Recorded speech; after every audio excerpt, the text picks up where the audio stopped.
What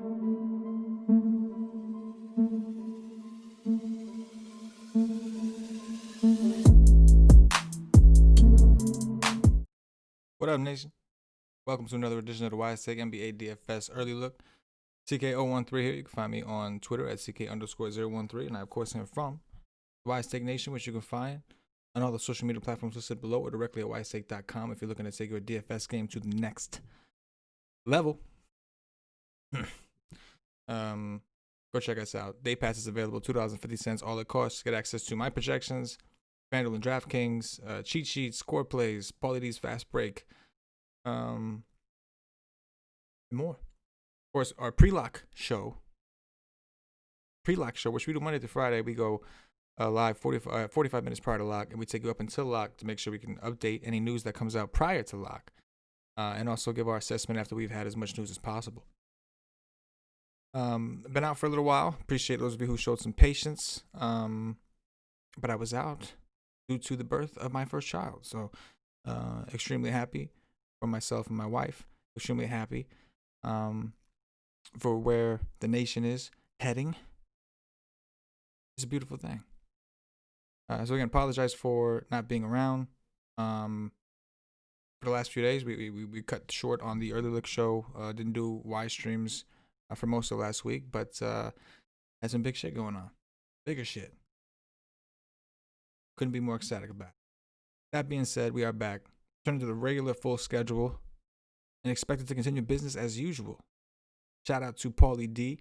Shout out to myself. The night prior to my the slate prior to my daughter's birth, I did take down the mini max. That was a cool thing to do, and I think Pauly took down something else the next day. We've been hot, man. The nation's been hot. So again, been trying to keep in contact. I told everybody in the Slack what was going down, but obviously, and shit like that. Anybody who's never had a kid, it's a wild experience.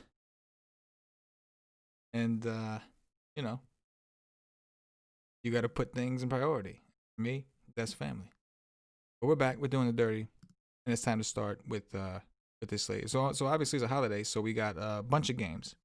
The projections I'm gonna do I'm gonna try to do like all day projections so that you can those who come to the site can get that access for the projections and be able to use them towards whichever slate they want. But our main content, just like this show, will be focused on the 4-game night slate done at 7:30 p.m. Eastern. I have not checked the FanDuel slate. Obviously, we will cater to FanDuel. We will, if their slate starts earlier or something like that, we will do the Wise stream earlier. But you can always check what time the Wise stream is on our Wise stream page, WiseTake.com, if you are a DFS member. All right. That being said, if you're new to the channel, welcome. I guess I should have said this earlier. Hit the notifications bell. Subscribe, hit the notifications bell so you don't miss out any of the free content we do. All sorts of free content here and all the other platforms we participate in. And hit the like button because the like button really helps us out. It allows us to continue to do what we do and provide free content. And we'd like to provide free content. We'd like to be in touch with everyone. That being said, we've got 4 games to work with. Looking at point guards, you got Luka Doncic. Dallas is still dealing with some injuries or I guess quarantine situations. Dwight Powell, Kleber, Josh Richardson, Dorian Finney-Smith all out. Tim Hardaway Jr. is questionable with an actual injury after missing the game prior. Porzingis is back, so that's going to affect the usage for Luka, at least to a degree. We've seen them go off. I still like Luka, especially because we've seen teams just going nuts against Toronto. Their defense seems to have taken a nosedive. So I'm cool with it. James Harden. To me, James Harden, who completely balled in his debut game for the Magic, played 40 minutes. 40 minutes. Obviously, the Nets got the memo. We know D'Antoni's over there in that staff. So I think that they kind of, I'm sure he told Nash the deal. Harden likes to play constantly. So yeah, I think 10-8 for Harden. If Kyrie Irving is out, it's fine against Milwaukee. Pretty good team, should be a pretty good game. But if Kyrie's in, that's going to have some implications, some impacts. Kyrie is questionable. He was cleared by COVID protocols on Saturday, but obviously hasn't played in a while. So we're not sure what type of shape he's in or at least how the team plans on treating him. They've kind of played this whole thing like they support him and all this, but they have to feel some type of way. The dude just disappeared and missed all these games. I mean, I don't see how you don't. Without constant, without complete communication from what I understand with his coach or his team. But if Kyrie is in, I think the pricing on these guys becomes a little too high. You've got Kyrie Irving, James Harden, Kevin Durant all competing So that's a situation we're going to kind of wait and see. Steph Curry kind of stands out from a price standpoint, significantly cheaper than all these guards we've talked about so far, playing big minutes. The issue, of course, is his team's not that good right now, and he's playing the Lakers. So if his team gets blown out, he's kind of screwed. But he should carry some lower ownership, I think, to a degree. And again, you are getting somewhat of a discount. Of course, you could also take a shot on a guy like Kyrie Irving at 9-1. But again, without really knowing what his status is, and even knowing that you just don't expect him to have that kind of usage here with James Harden and Kevin Durant both playing. If we spend down a little bit, you got Van Vliet and Lowry, both tournament-type plays. Kobe White's price has come up. Looks like he was in a little bit of a rhythm. Shout out to DraftKings. This year, they've done a good job of pricing guys up a little bit, so it's not like just ridiculous. Kobe White has had a couple games there where he's played some big minutes, and John Wall is out on the other side. 25 minutes against Dallas, but prior to that, 44 and 43 minutes in the 2 games he previously played.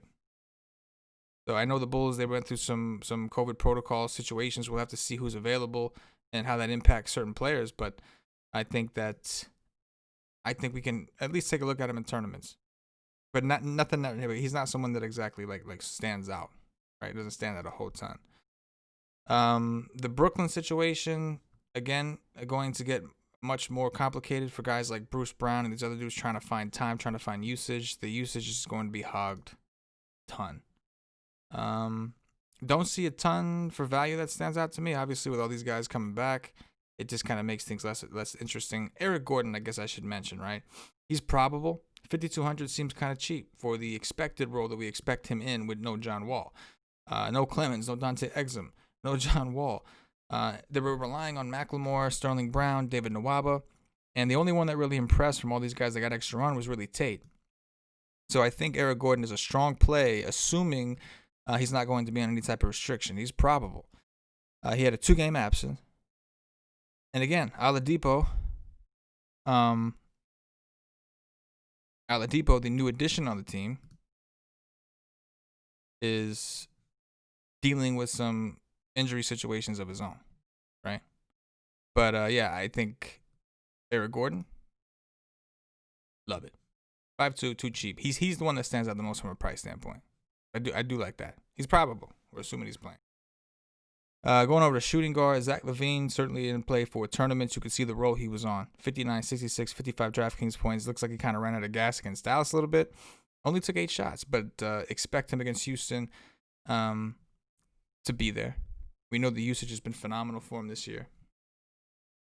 And again, on a small slate, nothing really stands out a ton. So right now, if I'm looking at terms of spend-ups, he seems like one of the guys that is likely to get grabbed. Like I'm looking at Gordon and LaVine out the gate as a potential pairing. Where's he at? Eric Gordon, where you at, bro? Oh, I'm at small forwards, that's why. So these two are the ones that kind of stand out initially. Going to small forward, Middleton's gotten expensive, obviously, in play. I'm seeing a lot of tournament options. OG Anunoby's been impressive. He's been playing well. But the price, again, has come up. He's $6K at this point. So even if you look at this price tag, the game, even the good games he's had recently, not necessarily good enough for us in tournaments just yet. Otto Porter against Houston. Not really sure why he's not getting a ton of minutes. I guess maybe playing young guys is a priority. I don't know if there's minute limits involved. If we thought he was going to get more minutes, I think he's a phenomenal player at 5'7" with the way this team is currently set up, but we just don't know that. And Patrick Williams, even him, you can see the pricing has gotten a lot more strict, which I'm all for. I'm all for it. Kelly Oubre is kind of interesting. He hasn't shown a whole ton of upside, but we know he's had games where he's kind of like been on. His shooting is inconsistent, but in games where he has shot well, he's shown tremendous upside. He's taken 6, 7, 8 threes a game. That's something we could live with. Garrett Temple, 4,500. Too volatile for me to really like separate and break down by himself. A little too volatile. Let's go over to power forwards. We got Giannis, another stud that could potentially go lower owned just because if people try to prioritize those guards, I mean, you got Luka, Harden, who just went nuts. I shouldn't say low owned, but I think the studs will be somewhat split unless something changes. If Kyrie gets ruled out, we could see Harden absorb a lot of the ownership as far as studs go. KD, another one. I'm cool with him if Kyrie's out. He also played 40 minutes, but if Kyrie's in, it's worrisome. And even with Harden there, it's still a little worrisome. Now, Harden is obviously a big assist guy, which is going to help Durant continue to take those big shots, but A little worried about the peripherals that we see on a consistent basis from him. Kristaps Porzingis, I think, he got 33 minutes against Chicago. I think we take a hard look at him. Dallas is still missing bodies. We talked about that. No Dorian Finney-Smith, no Maxi Kleber. They have not wanted to play James Johnson a ton. And even going to centers, man, like they're looking at Cauley Stein and Bojan, who they don't want to play a lot. So I think Porzingis is in line to play a lot of 4 and 5 and see a lot of minutes. And I know he hasn't really delivered so far, but he's been close. The shooting has been 0 for 7 from 3 against Chicago. He shot 47% from the field overall, but 0 for 7 from 3. Played 33 minutes and had 5 fouls. So the upside was there. 2 rebounds away from a double-double. It was there, just didn't hit. And again, against Toronto, we've seen teams play well. The bottom line. So I do like Kristaps. Anthony Davis. One thing that Paulie had said beginning of the season, he's been right, is LeBron and AD are surrounded with better players. Dennis Schroeder, Montrezl Harrell. In general, there's just guys that they could trust more. And we're seeing it take a toll a little bit on the usage of LeBron and AD, especially AD. But obviously, for tournaments, you don't want to throw them away. But Chris Boucher is balling. Chris Boucher is getting minutes. Alex Len has been ruled out. Aaron Baines, they don't really seem to be all that in love with. The biggest issue here is foul trouble. He's going to be seeing a lot of Porzingis. So I'm a little worried about foul trouble. But they match up pretty interestingly, right? They both like to take some threes. They both seem like similar style players. But Boucher's been balling. 7-1 is certainly within reach. No doubt. Markkanen's back, has been playing well. It's a good matchup, I think, from a rebound perspective. We know Boogie's not playing a ton of minutes. Christian Wood's playing the 5. But other than that, they got Tucker. Like, that's not that big of a team. So I think Markkanen can continue to do what he does. 6'7" is not that bad of a price. I know he hasn't shown a ton of upside. There was a period where he really wasn't showing a ton, but we know he's capable. Bobby Portis at 5'3", even without getting massive minutes, we know he has massive upside. But Draymond Green at 5'2", he kind of stands out to me here. I mean, 5'2", it seems a little bit too cheap, doesn't it? His minutes are not capped, at least not low enough. Like he's getting 30 minutes. We've seen him do that consistently. Foul trouble's been a thing. He's getting back in the swing. He's missed a lot of time. Didn't play a whole ton last year either. But the assist numbers look great. He's getting rebounds. We just know he's not going to score a whole ton. But if he does, he could do it. And either way, if he's getting you a double-double, even if it's rebounds and assists, there's a good chance he's giving you tournament value on that. So I'm going to put him to the side. I do like him. Jayshawn Tate's interesting too. We'll see all in all how many bodies Houston has, but he was pretty impressive against San Antonio in the first game. Only had 4 fouls in the second game. Didn't get as many minutes as you'd thought. But he was doing it with assists and rebounds. We like peripherals, and he's taken double-digit shot attempts in his last 2 games. Now he's playing a bad defensive team in Chicago. So I think Jayshawn Tate also on the table for the tournament life. Houston does have Kuroix. We'll see what they do with him.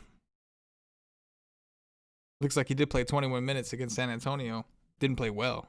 Played. Don't love it, though. Going to centers, we talked about some of these guys. Christian Wood, phenomenal spot. He's been on balling just on a roll. They've at times, I'm pretty sure I have to double check this before I do the Wise stream tomorrow, before I write the article tomorrow, but I'm pretty sure I've seen him on the court with Boogie at times. Maybe that changes with some of the bodies they have available, but either way, Christian Wood is their priority. He's the one they expect to get most of the minutes. Playing a team that's bad against bigs in Chicago, 8,900 is expensive. Don't care. Love Christian Wood.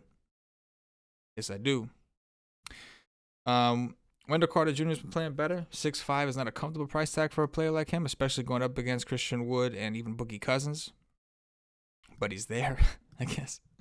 Montrez, man, his minutes have been up and down, but if it's a game where he gets bigger minutes, 5'7" is cheap for the upside. But I think that Boogie Cousins is a topic of conversation. Only 18 minutes in his last 2 games, but he doesn't need a whole ton of minutes to smash. His usage rates have been phenomenal.